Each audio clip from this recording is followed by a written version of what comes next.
प्यारे बच्चों, आज हम वैदिक गणित के बारे में अध्ययन करेंगे। और ये जो वैदिक गणित है आपके एग्जाम में 5 नंबर की आती है। इसके सवाल बहुत सरल होते हैं, लेकिन चूंकि हम इसकी प्रैक्टिस नहीं करते और हमने इसको अडॉप्ट नहीं कर रखा है, यानी अपना नहीं रखा है, हमारी विधियां लगभग हम जो शुरू से करते आ रहे हैं वो ऐसी नहीं है, इसलिए हम एग्जाम टाइम तक इसको भूल जाते हैं। तो आज अपन देखेंगे कि किस तरह से हम इन विधियों को याद भी रख सकें। तो मैं आपको आज वैदिक गणित से भाग की विधियों के बारे में बताने जा रहा हूं। आज अपन पढ़ेंगे वैदिक गणित में भाग की 3 विधियां आपके कोर्स में। सूत्र निखिलम से भाग देना, सूत्र प्रत्यावर्त योज्य से भाग देना और ध्वजांग विधि से भाग देना। आज इस अपन पहले वीडियो में सूत्र निखिलम विधि से भाग देने के बारे में जानकारी लेंगे। बच्चों, क्या होता है कि चूंकि हम इनकी प्रैक्टिस नहीं करते तो हम एग्जाम टाइम तक इसको भूल जाते हैं कि किसको हमें किसमें क्या करना था। ठीक, सबसे पहले हमें ये देखना है कि हमें विधि का तरीका कैसे याद रहे। तो देखो, हमेशा ध्यान रखना, वैदिक गणित में जब भी शब्द आ जाए निखिलम, कौन सा शब्द आ जाए? निखिलम शब्द आ जाए, भले आपसे वो कुछ भी करवा रहा हो, लेकिन शब्द आ गया निखिलम, शब्द निखिलम। तो शब्द निखिलम आते ही आपको आधार की संकल्पना करनी है, आधार की संकल्पना करनी है। बस आपको ये याद रखना है एक शब्द कि निखिलम शब्द आते ही मुझे आधार की संकल्पना करनी है। आधार मीन्स बेस, कि आपने गणना किस को बेस मानकर की है। अब आधार क्या लेते हैं? आधार हमेशा 10 या 10 की घात में लेते हैं। 10 या 10 की घात 2 यानी 10 × 10 बराबर 100, या 10 की घात 3 10 × 10 × 10 बराबर 1000। यानी कि हमेशा जैसे निखिलम शब्द आ जाए आप पहले से प्लॉट कर लेंगे कि आधार हमेशा हमें या तो 10 लेना है, या 100 लेना है, या 1000 लेना है।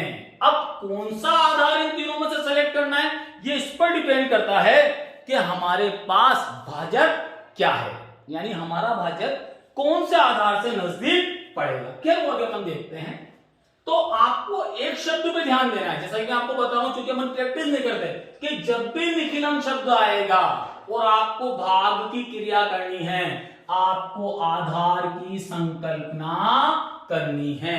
बस अब हम आते हैं हमारी प्रश्नमाला पे। अब हमारी प्रश्नमाला है 1। प्रश्नमाला 1 में हमारा जो पहला सवाल है वो है 1245 में हमें भाग देना है 97 यानी 97 का। लिखा हुआ आएगा आपके एग्जाम में कौन सी विधि से? सूत्र निखिलम विधि से। अब पहली बात यह है कि यार हमें याद कैसे रहे, क्योंकि 3 विधियां है हमारे पास तो कि किसमें क्या करना है। तो शब्द क्या आ गया? निखिलम। निखिलम शब्द आती है, आप सबसे पहले क्या लिख दोगे? आधार। क्या आधार 10 होगा या 100 होगा या 1000 होगा? आधार के बेस पर ही हम इस सवाल को हल करेंगे। निखिलम शब्द आपको याद रखना है, ठीक है। अब हम क्या करते हैं कि निखिलम विधि में सबसे पहले हम हमारे कागज पर यानी हमारी कॉपी पर 3 खंड बना लेते हैं। आपको केवल तरीका याद रखना है। ठीक, ये पहला खंड है हमारा, ये दूसरा खंड है हमारा, ये तीसरा खंड है हमारा। ठीक, हमें कुछ नहीं करना है, हमें केवल और केवल ये देखना है कि हमें भाग किसका देना है। हमें भाग किसका देना है भाई? 1 2 4 5 में 9 7 यानी 97 का। तो जिसका भाग देना होता है वो हमारा कहलाता है भाजक, और उस भाजक को हम लिख देते हैं हमारे पहले खंड में। लिख दिया। अब जैसे हमने 97 लिखा, इसके लिए हम आधार देखते हैं। तो ये लिखा मैंने भाजक 97, ठीक है। अब मुझे आधार सेलेक्ट करना है। आधार में किसमें से सेलेक्ट कर सकता हूं? या तो 10 होगा, या 100 होगा, या 1000 होगा। आप ये देखोगे कि किस आधार से हमारा भाजक पास पड़ रहा है। तो देखो 10 से 97 87 की दूरी है, 100 से 97 केवल 3 की दूरी है, यानी कि 100 से पास पड़ रहा है। तो जो निकट पड़ता है वो अपन आधार मान लेते हैं। ये अपन ने आधार मान लिया। आधार मान लेने के बाद जो हमारी क्रिया है मेन, कि ये देखना होता है हमें कि आधार में कितने जीरो हैं। हम देखते हैं आधार में 2 जीरो हैं, 2 शून्य हैं। तो जितने आधार में शून्य होते हैं उतनी ही डिजिट हमारे तीसरे खंड में आती है भाज्य की, जिसमें हम भाग दे रहे हैं, क्योंकि भाज्य तो हमने आगे लिख दिया। तो आपको अगर से याद नहीं रहे तो आप तो ऐसे करके देख लो भाई, 1 0 तो ये हो गया और 1 0 ये हो गया। इसका मतलब बाबू साहब आप यहां से उठ जाओ, ठीक है। और इस 45 को यानी 45 को आप कौन से खंड में लिख दोगे? तीसरे खंड में लिख दोगे। लिख दिया आपने। अब आपके पास क्या बचा है कि 12। इस 12 को आप बीच वाले खंड में लिख दोगे। बोलो ये बात समझ में आई है? अब हम क्या करते हैं? हम नहीं कहते हमें कुछ भी नहीं आता, पर ये सवाल यहां से शुरू हो रहा है और कहां खत्म हो रहा है भाई? यहां पर खत्म हो रहा है। ये खत्म भी हो गया आपका सवाल इस ट्रिक से, ठीक है। बस आप इस तरह से कर दो। अब हमें क्या करना है कि जो हमारा आधार है इसके आधार पर हमें पूरक संख्या निकालनी होती है। अब आप बोलोगे पूरक संख्या क्या होती है? मत सोचो ज्यादा यार, कुछ नहीं होती है। जो भी हमारा आधार लिया है अपन ने उसमें से हमारे भाजक को घटा दो। तो 100 में से हमने कितना घटा दिया भाई? 100 हमारा आधार था, भाजक हमारा 97 में था। 100 में से 97 गए तो कितने बचे? 3। बिल्कुल सही है। लेकिन याद रखो कि यार हमारे आधार में कितने शून्य थे? 2 शून्य थे। तो हमारी पूरक संख्या में भी 2 डिजिट होना चाहिए। अगर से 2 डिजिट नहीं है तो हम आगे 0 प्लॉट कर देते हैं, यानी इसको 0 3 पढ़ेंगे, रहेगा तो 3, पर 2 डिजिट हो गई नहीं होगी। इसका मतलब आधार में जितने शून्य हैं हमारी पूरक संख्या में भी उतने ही अंक होने चाहिए। हो गया। देखो यहां से शुरू करना था मुझे, यहां पे खत्म करना था, ऐसे तीर बना दो, कुछ नहीं करना है। अब ये जैसे तीर आपका नीचे था, क्या बच रहा है आपके पास? 1। ये का 1 यहां पर उतार दिया आपने। अब बस ये हमारा भागफल आता है, इसको आपको पूरक संख्या से गुणा करना है, अलग अलग गुणा करना है। 0 3 को गुणा करना है आपको 1 से, 1 3 3 और 1 0 0। अब आपको इसको इस तरह से लिखते जाना है आगे कि यार आखिरी जो मेरा 5 अंक है उसके नीचे कोई संख्या आ जाए, कोई अंक आ जाए, कोई एक डिजिट आ जाए। तो बोलो क्या है मेरे पास? 0 3। तो यहां लिख दिया मैंने 0, यहां लिख दिया मैंने 3। बताओ ये भरा क्या? अभी नहीं भरा है। तो ये मुझे बता रहा है कि अभी प्रक्रिया और होगी, ठीक है। तो 2 में मैंने 0 जोड़ा, तो 2 में 0 जोड़ा तो मेरे पास बोलो कितना आया? 2 आ गया। आ गया 2। अब क्या करेंगे? जैसे हमने 0 3 को 1 से गुणा करा था, ऐसे 0 3 को किससे गुणा करेंगे अपन? 2 से गुणा करेंगे। 2 3 6 और 2 0 0। वही प्रक्रिया मेरी इस तीर से आगे चलेगी, ठीक। तो भैया यहाँ पे तीर आ रहा है क्या? नहीं आ रहा। तो यहाँ पे तो क्या आ जाएगा? 0। बोलो यहाँ तीर आ रहा है, वो तो मैंने लगाया है, इससे आगे नहीं बढ़ना है। तो ये भैया मेरा कितना आ गया? 6। बोलो अब आगे मेरे पास जगह है क्या? नहीं है, यानी मेरा सवाल खत्म हो गया है। अब मैं इसको जोड़ दूंगा। 5 में मैं जब 6 जोड़ूंगा 11, हासिल लगा 1 और 4 5 और 3 8, यानी 81। ये जो मैंने बनाया है आपको केवल सुविधा के लिए बनाया, आप चाहो तो इसको मत बनाना, बस आपको याद रहे। अब मेरे पास आंसर आता है। आंसर में लिखूंगा एक लाइन छोड़ के हमेशा कि भागफल बराबर 12, शेषफल बराबर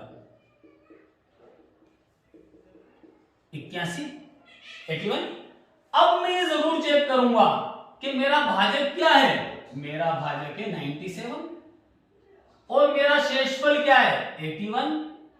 ये मेरा भाजक हमेशा शेषफल से बड़ा होना चाहिए, यानी 97 बड़ा है 81 से। देखूंगा भाई बड़ा है, यानी मेरा सवाल सही है, अन्यथा हमें कई बार संशोधन करना पड़ जाता है। तो इस तरह से आपका इस सूत्र निकलन विधि से सवाल हल हो जाता है। आप इसको पॉज करें और इसको उतारें, फिर इसकी प्रैक्टिस जरूर करें, ठीक है। बहुत आसान है बच्चों, आप ध्यान से करोगे तो। अब अपन आते हैं अगले सवाल पे। सारे सवाल मैं आपको कराऊंगा, ठीक। अगला सवाल अपन देखते हैं।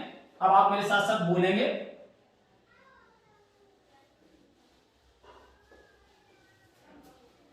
यदि आप बोलेंगे तो बहुत अच्छा होगा, मन में आप बोलें सवाल करते वक्त। दूसरा सवाल, ठीक है। 311 में मुझे भाग देना है किसका?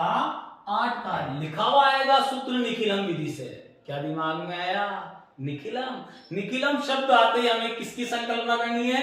आधार की। आधार 10 हो सकता है या 100 हो सकता है या 1000 हो सकता है। लेकिन हम देखेंगे हमारे भाजक से कौन नजदीक है यार। हमारा भाजक क्या है? 8, जिसका हम भाग देते हैं। अब 8 के पास 10 है कि 100 है? यार पता पड़ रहा है यार 10 है, तो अपन ने आधार कितना ले लिया? 10 ले लिया। निखिलम विधि में जैसा कि मैंने आपको बताया था, हमें कितने खंड करने हैं भाई? 3 खंड करने हैं। ये 3 खंड कर दिए। ये पहला खंड, ये दूसरा खंड, ये तीसरा खंड अपना हो गया। ठीक है, अब पहले खंड में हमें क्या लिखना है? बोलो शाबाश, भाजक। ठीक है, ये अपने लिखा भाजक। बोलो भाजक क्या, जिसका हम भाग देते हैं 8 का? 8 हो गया। ठीक है, अब हम देखते हैं कि यार 8 की पूरक संख्या। पूरक संख्या कुछ नहीं करना है बच्चों आपको। जो भी आपने आधार लिया है कि क्या लिया है? 10, उसमें से अपने भाजक को घटा देना है। तो 10 में 4 गए तो कितने बचे? 2। देख लो कितनी डिजिट जा रही है? 1 डिजिट, मतलब 1 अंक आ रहा है। बताओ हमारी भी 0 1 अंक की थी नहीं थी? हाँ भाई बिल्कुल सही है। अब वही क्या, तीसरे खंड में कितने अंक होंगे? ये डिपेंड किस पे पड़ेगा? आधार पे। आधार में कितनी 0 है? 1। तो हमारा पीछे पीछे का 1 अंक चला जाएगा। फिर भी याद मिले तो वही आप तो नीचे क्या लिखो? 0। और उनसे कहो भाई साहब चलो आपको पीछे बैठना है, उनको अपन इज्जत से पीछे बिठा देंगे। हमारा सवाल यहाँ पे खत्म हो जाएगा। हमें पता है, ये बात ध्यान रखना, यहाँ पे खत्म हो जाएगा। ठीक, यहाँ पर क्या बचा अपना? 3 and 1, 3 and 1 बच गया। हमें कुछ आता ही नहीं, हम लकीर खींच देंगे। ये तीर खींच दी, इधर भी हम तीर खींच देंगे, इधर भी तीर खींच देंगे, खत्म बात। ज्यादा हम सिद्धांतों में नहीं जाएंगे। 3 का कितना आ गया? 3 आ गया। अब जो हमारा भागफल 3 आया है, इसको किससे गुणा करेंगे? 2 से। 3 दूआ 6, सिंगल ही डिजिट आ रही है, कोई दिक्कत नहीं है। 2 into 3 बराबर कितना आ गया? 6। ये मैं 6 यहाँ पर लिख दूंगा। क्या यहाँ पर भर गया क्या मेरा? नहीं भाई, अभी खाली है। खाली है तो भाई फिर लकीर खींच। अब 6 और 1 कितने हो गए? 7। अब इस 7 को भी किससे? पूरक संख्या से गुणा करेंगे। तो 2 into 7 बराबर 14। अब बच्चा कंफ्यूज हो गया, क्या 14 को मैं कैसे लिखूं? ठीक है भाई, बच्चे तो ठहरा, वो ऐसे लिख देगा। 1 न्याय लिख देगा, थोड़ी देर के लिए हटाता हूं, और 4 न्याय लिख देगा। नहीं बच्चों, मैंने आपको बोल दिया है हमें अपनी सीमा के अंदर रहकर ये सवाल हल करना है। ये सीमा से बाहर हो गया। इसका मतलब इस 14 को हम एक ही यूनिट समझ के पढ़ेंगे। क्या ये बाहर नहीं जाए? तो एक यूनिट समझ के पढ़ेंगे तो यहाँ को आ जाएगा 4 और यहाँ आ जाएगा 1। खत्म बात, हो गया हमारा 14। बात समझ में आई है ये? यानी हमें एनी हाउ कंडीशन, किसी भी परिस्थितियों में शर्त को पार नहीं करना है। ठीक, पासपोर्ट नहीं है अपने पास, वीजा नहीं है। ठीक है, तो 4 और 1 5 और ये हो गया 1। ठीक, मेरा आंसर आ गया। कुछ बच्चे होते हैं थोड़े से, मैं नहीं बोलूंगा कोई बच्चा कमजोर होता है लेकिन ध्यान कम देते हैं। ठीक, तो उनके लिए आंसर क्या हुआ? अरे भाई भागफल, अरे सर ने हमें बताया था, हमें तो पूरी तरीका आता है, हम तो करके आ गए। बहुत सरल सवाल था। भागफल 35 आया था और शेषफल 15 आया था। लेकिन गणित का बेस क्या है वो उसे याद नहीं है कि शेषफल हमेशा भाजक से छोटा होना चाहिए। अब हम यहाँ पे तुलना कर लेना यार, क्या 8 और 15 दोनों लिखा? बोलो 8 15 से छोटा है क्या? बड़ा है क्या? नहीं है ना? और ये भाई नहीं है, यानी जरूर हमारे सवाल में अभी गड़बड़ है। ऐसी स्थिति में हम सवाल में संशोधन करते हैं और वो संशोधन आपकी कॉपी में प्लॉट होना दिखना जरूरी है। अब हम क्या करेंगे? कुछ नहीं, 8 का भाग हम किसमें देंगे? 15 में। वो आप इधर दे सकते हैं। 15 में दिया आपने 8 का भाग, 1 × 8 2 × 16, ज्यादा हो जाएंगे तो 1 × 8। 15 में से 8 गए तो कितने बचे भाई? 7 बचे। यानी अभी एक बार और भाग जा सकता था। तो हम इस तरह से और बनाएंगे कि यार कितनी बार और भाग गया? एक बार, तो भागफल में 1 जुड़ जाएगा। ठीक है, तो ये हम जोड़ेंगे तो ये हो गया 38। 7 और 1 8। ठीक है, शेषफल में कितना कम हो जाएगा भाई? 8 कम हो जाएगा, -8। इसको मिटा रहा हूं, आपको तो दिखता रहेगा आपके वीडियो में। तो ये कितना बचा? 7। अब दोबारा मैं चेक करूंगा कि यार मेरा भागफल तो कितना आया? क्या भागफल तो मेरा आ रहा है 38 और शेषफल मेरा कितना आ रहा है? शेषफल मेरा आ रहा है 7। चेक करूं भाई कि भाजक मेरा कितना है 8, शेषफल कितना है मेरा 7, 8 बड़ा है 7 से, हाँ भाई सही है। तो मेरा आंसर क्या हुआ, भागफल 38, शेषफल 7। तो इसमें आपने क्या देखा कि एनी हाउ कंडीशन हमें हमारी सीमा से बाहर नहीं जाना है, तो हम पहले से ही प्लॉट कर लेंगे ना यार हमारी सीमा को, ज्यादा अच्छा रहेगा। ठीक है, अब आते हैं अपन आज के आखिरी सवाल पर अपना, जो है अपना तीसरा। ये सवाल है आपका, वही सवाल लिखा हुआ आएगा, सवाल है आपका 1013 डिवाइडेड बाय 88। तीसरा सवाल 1013 में भाग देना है आपको 88 का। ठीक है, 1013 में 88 का भाग देना है सूत्र निखिलम विधि से। कौन सा शब्द पकड़ा बच्चों, बोलो, निखिलम शब्द। निखिलम शब्द आते आधार लेना पड़ेगा 10 या 100 या 1000। हमने हमारा भाजक देखा जिसका हम भाग देते हैं, क्या है भाई 88। वो 88 किसके पास पड़ा है 100 के, हमने क्या ले लिया भाई, हमारा आधार 100 ले लिया। ठीक है, अब हमने हमारे कॉपी पे 3 खंड बनाए। पहले खंड में हमेशा हमने क्या लिखा, भाजक लिखा, बार बार आप लिखोगे, कंजूसी नहीं करना है लिखने में, 88। ठीक है, उसके साथ हम क्या लिखेंगे, उसकी पूरक संख्या। पूरक संख्या क्या होती है, तो पता ही पड़ गई होगी आपको कि यार जो भी आधार आपने लिया है उसमें से आप अपना भाजक घटा दो। तो 100 में से 88 गए तो कितने बचे, 12 बच गए। ठीक है, अब बात आती है कि यार आधार में कितने जीरो हैं भाई, 2। चलो बाबू साहब बुलाने, तू भी 0 तू भी 0, यानी तुम दोनों उठकर आखिरी में चले जाओगे, नहीं चले जाओगे। आधार में जितने शून्य होते हैं भाज्य की उतनी ही डिजिट तीसरे खंड में चली जाती है। फर्स्ट खंड है बेटा, ये सेकंड है, जरूर नोट करना, ये थर्ड है। ठीक है, तो ये 1 3 हमारा पीछे चला गया। अब हमारे पास यहाँ क्या बचा, यहाँ 1 बचा और यहाँ 0 बचा। सूत्र निखिला में हमें कुछ भी नहीं आता, अरे लकीर खींचना तो आती है ना, एक यहाँ खींच दो और यहाँ डेश में खींच दो। ये लो ऐसा, ये सबसे बढ़िया ट्रिक है, इस ट्रिक पर ध्यान आता है कि आप तो कभी गलती नहीं होगी। एक का एक उतार दिया, पूरक संख्या को हमें भागफल से गुणा करना है, तो 12 को हम 1 से गुणा करेंगे, 12 आएगा। आगे हम बढ़ते जाएंगे, यहाँ तो लकीर खींचेगी भाई, यहाँ नहीं खींचे तो यहाँ खींचेगी, लेकिन पहले 1 आएगा और यहाँ कितना आएगा भाई 2, ये 2 आ जाएगा, ये लकीर खींच गई। 0 में 1 जोड़ा, बोलो भाई कितना आ गया, 1 आ गया। अब वही 1 किससे गुणा हो जाएगा, 12 से, दोबारा 12 आएगा, यहाँ तो लकीर खींच चुकी है, बोलो यहाँ 1 आ जाएगा। और ये जो हमारी शरत है, यहाँ पर 2 आएगा नहीं आएगा बच्चों, देखो हम शरत पे आ गए नहीं आ गए, हमारा सवाल खत्म। 3 और 2 5, 2 और 1 3 और 1 4, 45। क्या आया भाई मेरे पास, भागफल 11, शेषफल